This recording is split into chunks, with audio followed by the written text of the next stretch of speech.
Hey everybody, welcome back to the channel. My name's Andy and you're watching the Opinionated Reefer YouTube channel.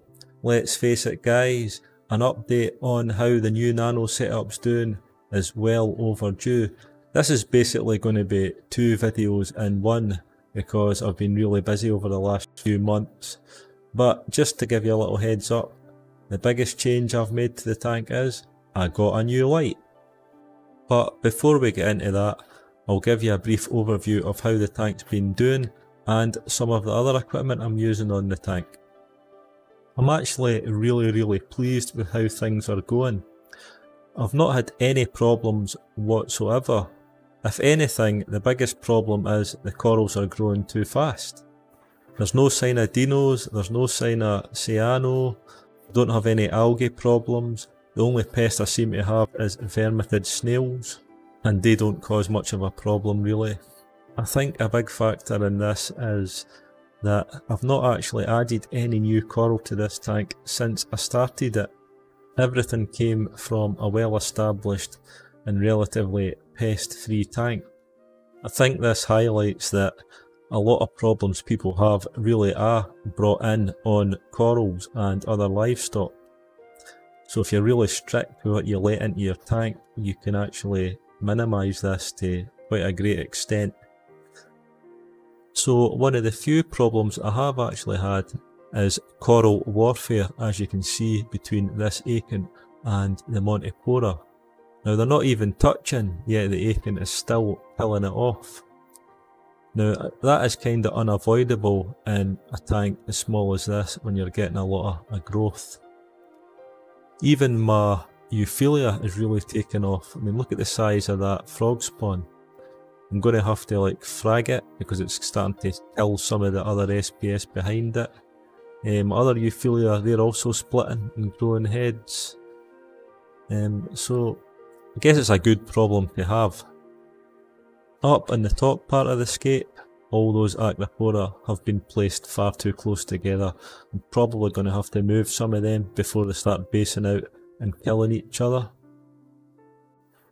The LPS and SPS here at the back, again doing really well.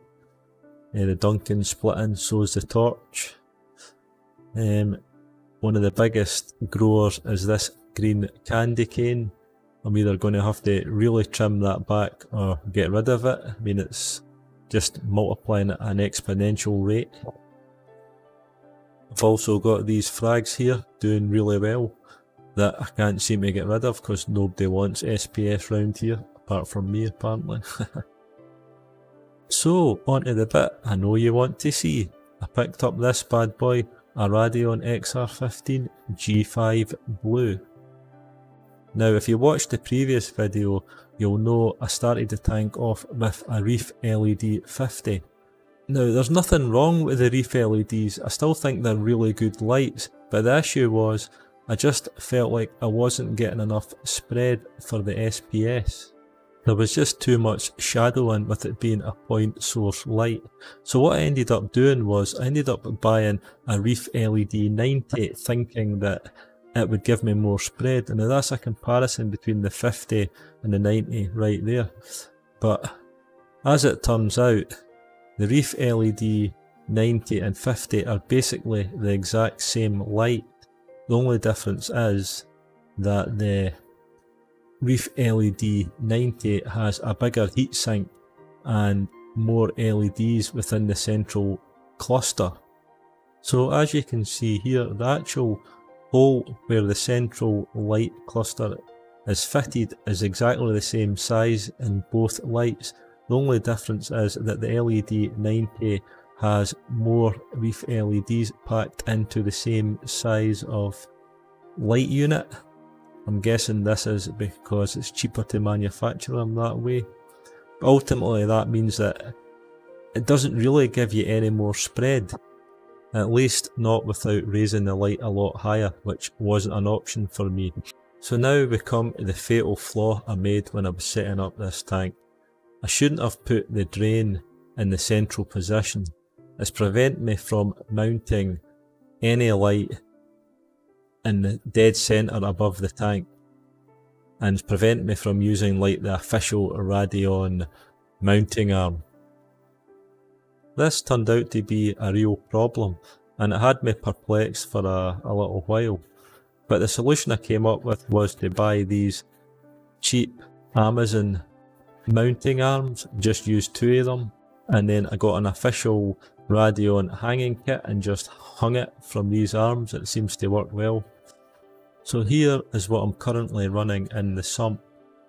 The skimmer is a Bubble Magus 3.5, which is one of their smaller skimmers, and as you can see there by that skim mate, it runs really well. Behind that, all I'm running is a basic filter shot. Up above, I'm using my old Chemour X4 dosing pump to dose some ATI nutritions, and yes, that is an Apex dosing pump. I have went overkill and installed an Apex on this tank, although I'm only using it as a monitoring device to keep an eye on pH and for dosing. I also installed a DD heating controller, just because again I had that lying around. As far as the ATO goes, I'm just using a cheap TMC float switch ATO, that does fine for this tank. The main source of flow in the tank is 2 J-Cod SLW10s. I find these really good value for money, and they seem to be ideal for this size of tank. I've got them running on an alternating flow pattern where one switches on and the other switches off, and it creates a sort of wave effect in the tank. For dosing, I'm using ATI Essentials Plus, the 2-part, and I'm also using ATI Nutritions, which we've got the nitrate here. I'm dosing about 1 ml of that per day. I don't believe it's actually nitrates, rather it's nitrogen, so I'm not sure what's in it. I believe it may be some sort of ammonium plus hydrocarbon complex, and we also have the phosphorus, which I'm not using at the moment. I also believe there's a carbon part to this. The dosing containers themselves are just sat at the side of the tank. I really need to get an equipment cabinet set up. As far as the Radion G5 goes, I must say I'm impressed.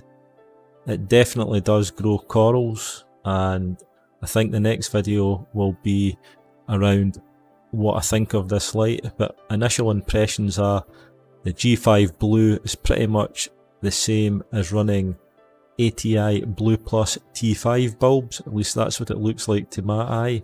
I suspect that they've deliberately engineered it that way. So if you enjoyed the video guys, please hit that like button and subscribe, and I'll catch you on the next one. Adios.